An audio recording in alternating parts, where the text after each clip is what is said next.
So John, Gillingham upcoming, and another tough test for your side. Yeah, a big test for us. Gillingham are kind of an indifferent team. You know, they've been inconsistent, I suppose, when you look at their form. So it depends which Gillingham team turn up tomorrow. You know, they've had some notable victories this season. I saw them beat Wolves a month or so ago, which was a monumental effort by them on the night. They won 1-0 in the 90-odd minute. I think they scored the winning goal. And then I saw them at Stevenage a couple of weeks later when they got beat 2-0, 2-1 I think it was. So they've been a little bit hot and cold, but as in this division, you know, there are no easy games whatsoever. We always have to be at our very best, regardless of who we're playing against. And going to the Priestfield Stadium, it's always a hard place to win, as Wolves proved when they went there. So we expect a very tough game tomorrow. And Peter Taylor's teams are always a hard team to play against. So it won't be easy by any stretch of the imagination. I'd imagine you know Peter quite well, and you know what to expect from his side. Yeah, I mean, go back a long time actually with Pete. I was about 16 or 17, I think. We used to play against each other in the old reserve league when he was at Southend, before he became a superstar.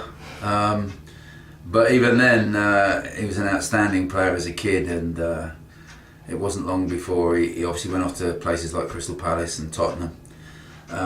Great player, has been a fantastic player himself, and has become a great manager as well. You know, managed England, of course. He was the one that made David Beckham captain for the very first time. So he's got a tremendous legacy, even with the FA.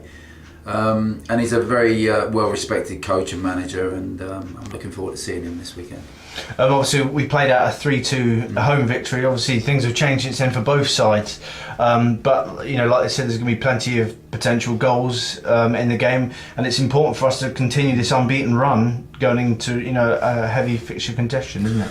Yeah, we've got loads of games to play, so games are coming thick and fast. You know, it's been credit to the boys, to be honest, that they've managed to maintain their fitness when we didn't play for 4 weeks. And then once we got back on the field, they've just really picked up where they left off. You know, their form has been very good. I've been very proud of the way that they got about their jobs.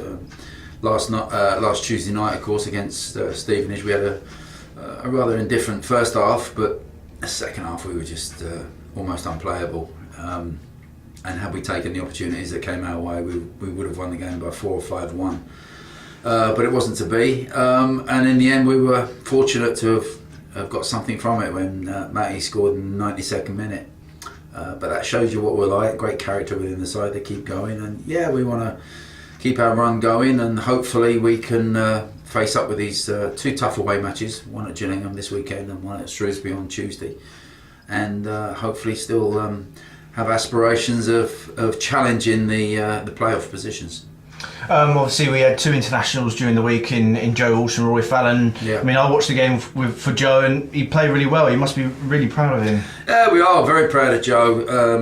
First of all, to be selected, and then, of course, to have played so well. England probably weren't at their best, and that was largely down to Joe Walsh. You know, who played a heroic performance at the heart of the Welsh defence. I think he enjoys being selected for his country. He certainly enjoys wearing the red shirt, not only of Crawley, but obviously the national team as well.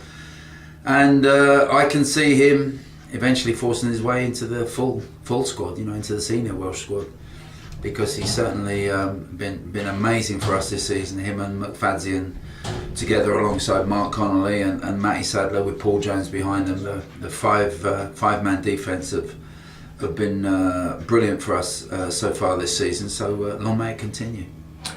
You made your debut for Northampton against Gillingham, your playing debut. Yeah, so it's a team that holds a bit of, you know, history around yourself. Yeah, definitely. The 6th of January 1973, I'll never ever forget it.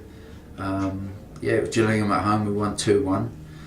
I think we were 2-0 up, and they nicked one back 5-10 minutes from the end or something. We managed to hang on, but yeah, that was my first game, and I can remember it well. Going to the game on the bus, on the that was a corporation bus, not the team bus.